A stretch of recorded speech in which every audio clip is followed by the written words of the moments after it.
की भी अपडेट लेंगे। फिलहाल बहुत शुक्रिया। और इस बीच आपको सीधे लिए चलते हैं जहां पर प्रधानमंत्री नरेंद्र मोदी मन की बात कर रहे हैं। क्या कुछ कह रहे हैं, सुन बातें। अंतरिक्ष अभियान से जुड़े दूसरे देशों की लागत से भी काफी कम है। कम कीमत में विश्व स्तरीय स्टैंडर्ड स्पेस टेक्नोलॉजी में अब तो ये भारत की पहचान बन चुकी है। इस रॉकेट को बनाने में एक और आधुनिक टेक्नोलॉजी का इस्तेमाल हुआ है। आप ये जानकर हैरान रह जाएंगे कि इस रॉकेट के कुछ जरूरी हिस्से 3D प्रिंटिंग के जरिए बनाए गए हैं। सही में विक्रम एस के लॉन्च मिशन को जो प्रारंभ नाम दिया गया है वो बिल्कुल फिट बैठता है। ये भारत में प्राइवेट स्पेस सेक्टर के लिए एक नए युग के उदय का प्रतीक है। ये देश में आत्मविश्वास से भरे एक नए युग का आरंभ है। आप कल्पना कर सकते हैं कि जो बच्चे कभी हाथ से कागज का हवाई जहाज बनाकर उड़ाया करते थे, उन्हें अब भारत में ही हवाई जहाज बनाने का मौका मिल रहा है। आप कल्पना कर सकते हैं कि जो बच्चे कभी चांद तारों को देखकर आसमान में आकृतियां बनाया करते थे, उन्हें अब भारत में ही रॉकेट बनाने का मौका मिल रहा है। स्पेस को प्राइवेट सेक्टर के लिए खोले जाने के बाद युवाओं के ये सपने भी साकार हो रहे हैं। रॉकेट बना रहे ये युवा मानो कह रहे हैं, sky is not the limit. साथियों, भारत स्पेस के सेक्टर में अपनी सफलता अपने पड़ोसी देशों से भी साझा कर रहा है। कल ही भारत ने एक सैटेलाइट लॉन्च की जिसे भारत और भूटान ने मिलकर डेवलप किया है। ये सैटेलाइट बहुत ही अच्छे रिजोल्यूशन की तस्वीरें भेजेगी, जिसे भूटान को अपने प्राकृतिक संसाधनों के प्रबंधन में मदद मिलेगी। इस सैटेलाइट की लॉन्चिंग भारत भूटान के मजबूत संबंधों का प्रतिबिंब है। साथियों, आपने गौर किया होगा, पिछले कुछ मन की बात में हमने स्पेस, टेक, इनोवेशन पर खूब बात की है। इसकी दो खास वजह हैं। एक तो यह कि हमारे युवा इस क्षेत्र में बहुत ही शानदार काम कर रहे हैं। They are thinking big and achieving big. अब वे छोटी छोटी उपलब्धियों से संतुष्ट होने वाले नहीं हैं। दूसरी यह कि इनोवेशन और वैल्यू क्रिएशन, इस रोमांचक सफर में वे अपने बाकी युवा साथियों और स्टार्टअप्स को भी एनकरेज कर रहे हैं। साथियों, जब हम टेक्नोलॉजी से जुड़े इनोवेशंस की बात कर रहे हैं तो ड्रोन्स को कैसे भूल सकते हैं। ड्रोन के क्षेत्र में भी भारत तेजी से आगे बढ़ रहा है। कुछ दिनों पहले हमने देखा कि कैसे हिमाचल प्रदेश के किन्नौर में ड्रोन्स के जरिए सेब ट्रांसपोर्ट किए गए।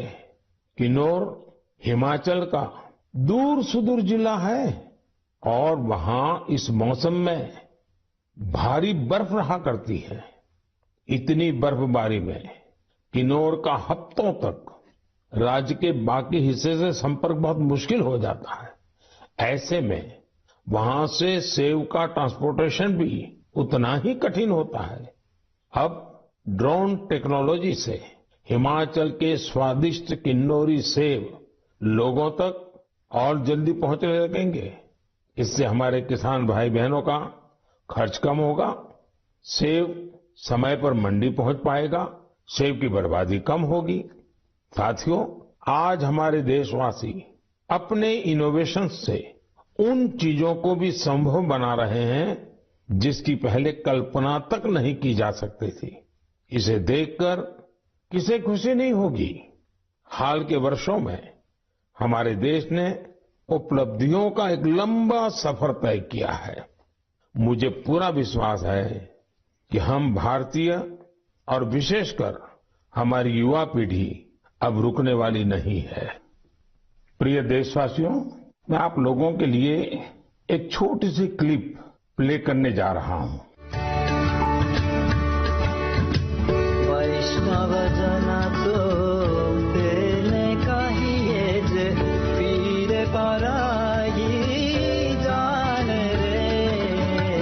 वैष्णव जन तो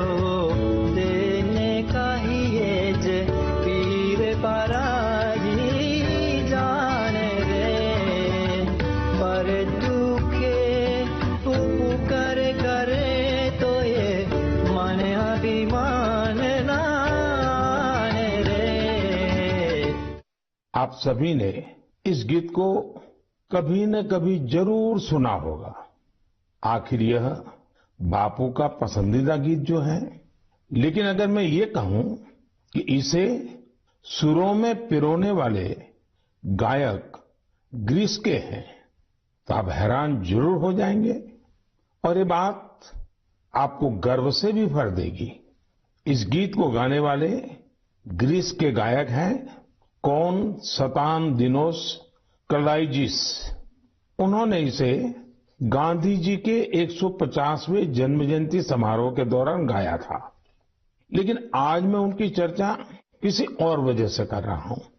उनके मन में इंडिया और इंडियन म्यूजिक को लेकर गजब का पैशन है। भारत से उन्हें इतना लगाव है, पिछले 42 वर्षों में वे लगभग हर वर्ष भारत आए हैं। उन्होंने भारतीय संगीत के ओरिजिन, अलग अलग इंडियन म्यूजिकल सिस्टम्स, विविध प्रकार के राग, ताल और रास के साथ ही विभिन्न घरानों के बारे में भी स्टडी की है। उन्होंने भारतीय संगीत की कई महान विभूतियों के योगदान का अध्ययन किया है। भारत के क्लासिकल डांसेस के अलग अलग पहलुओं को भी उन्होंने करीब से समझा है। भारत से जुड़े अपने इन तमाम अनुभवों को अब उन्होंने एक पुस्तक में बहुत ही खूबसूरती से पिरोया है।